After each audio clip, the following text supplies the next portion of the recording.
Then we got on the ship. After about 45 minutes of a rough-ass ride, we're now finally at Qashm Island. Our objective is to get to the other port and hop to island of Hengam. Here's our breakfast. Let's hop in.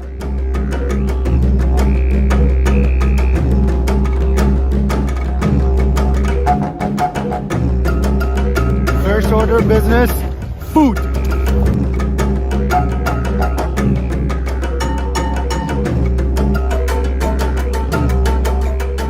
We're going to Garumazengi, right on the other side of this island.